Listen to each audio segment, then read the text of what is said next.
Keith Burner from AccuForce Dynos and Testers. We're here today to give you a little bit of an update video on some of the updates we've done to our machine, the touch screen, some things it'll do. We get some phone calls about stuff. We haven't done a video since our original introduction model, and there are a fair number of things that have changed, some things I want to really iterate with you so that if you have one of these newer machines that you understand the capabilities and what it does and how you can work with it. One of the first things we changed back in the day on our screen where we can set our tests is we put an extension test in here.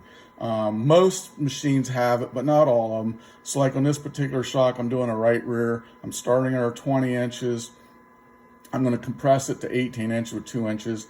And I also want to look at an extension. So I want to look at it 1 inch out, which I can do just like our other ones where we can change it position or distance traveled. And I can enable that, or just by touching here, disable or enable that box. So we do have this extension test. One of the other things that not all the machines have, but we now have also a compression and rebound test. 99% of the time you're only going to do this compression only, but we do have a compression and rebound test. So if you want to if you happen to be testing automated a droop limiter maybe, you had to be able to pull it to do it. So that was in rebound and it had to get those numbers. So we do that. Some guys like on the right fronts, they might have different stack combinations and use it on the same shock. And they'll look at those numbers in compression and rebound and see the differences, not necessarily as a shock dyno, but just get an idea of maybe some pressures that are being used that way. So that is another thing that's new. The other one is a lot of them, if they have this compression rebound test, they'll also have a shock and a pull mode. So the pull mode is there, again, I put it on for guys with modifieds that either wanted to do pull bars or like with these droop limiters, if you wanted to be able to check your droop limiter, that was important that we be able to pull. There's a preset number that I could have someone change, but on a modified guys, we put them at 2,600 pounds. On the late model guys, if we know it's going to them, we put them at 1,600 pounds. So it does have a limit switch, and that's what you're doing is changing the limit switch. It defaults back to shock if you turn it off, but remember if you did use it in pull mode and you're still using the machine to put it back in shock mode so you don't pull your shock apart. We're going to do a compression rebound test on this, because nobody's really seeing it, or a lot of people haven't seen it done. One other question people seem to forgot, or I didn't go over clear enough, is at the completion of the test what these buttons here mean. This just means that we'll hold it up in the top position. The second button means that we're returning to start position, which in this test would have been 20, or unload spring. A lot of times I unload the spring, but that's up to you. So we're going to do this test. It's telling us we're starting at 20 inches, like I said, compressing it to 18, extending it to 21. It's going to give us compression and rebound. Okay, so here we go. I'm going to hit start test. It's going to ask me if I want to overwrite that file. Yes, I don't care what's in that particular file, so I'm going to overwrite it. So now, as you see, this particular shock was up at close to start position. I went back down. Now it's starting the compression part of the test at 21 inches. It's going to compress it down to our 18. At that point, it'll turn around and go back down to 21 inches, taking the rebound numbers. Once that's done, the graph will come up and we'll look at the graph. We'll look at the data, not the graph. Then I'll show you what it looks like on the graph. So it's going to flip right now, and here's what the graph looks, or the data looks like. Instead of having an offset load, it's showing us up travel and down travel. That was the easiest way I could explain it to people, because if we were doing a droop limiter, what you would think of as being the compression number was actually going to be a rebound number. So I just thought, well, this will be less confusing. So here's our up travel numbers and our down travel numbers. And this is just a plain spring with a shock, and you see a fair amount of difference. And it's because we're running the shock and the spring and things that we do have differences there. So it's interesting. Some people, not to everybody.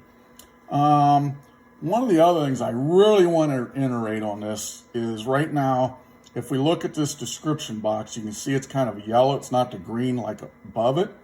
If I hit this Save Data button, and this is really important, it's in the data screen. Like I said, you have your three main screens, manual, auto, and data.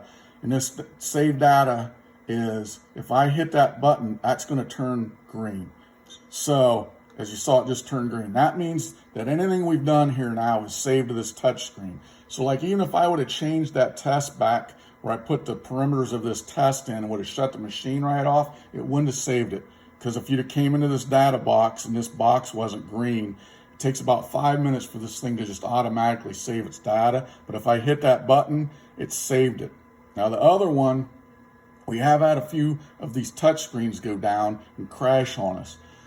So we've done a backup, like a backup chip in the computer part of this, not in the touch screen. So if we hit backup now, and I would really firmly try to get you to back this up like every night when you're done with your tests, is just hit backup and say yes.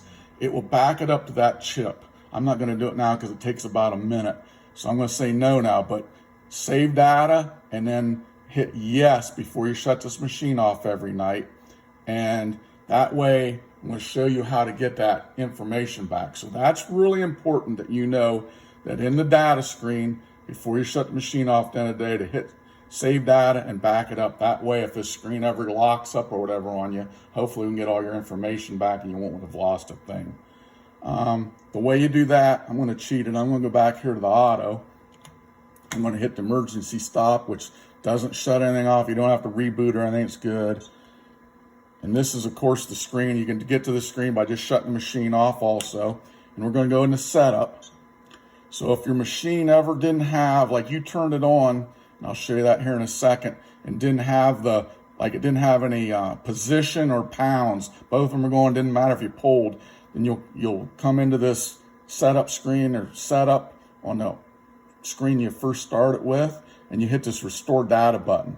You might have to do this more than 1 or 2 times. It'll run you through a couple little questions, but it's pretty self-explanatory. But this is the button you'll hit to bring that in until you know when you pull on that load cell or your position comes back in, and it'll also bring all your files back in.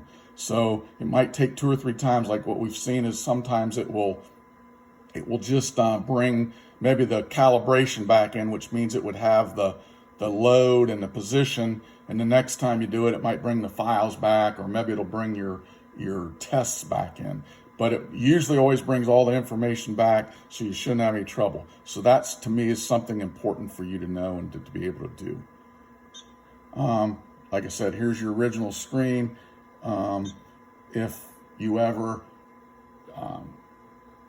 don't see any numbers here, this is where you'll do it.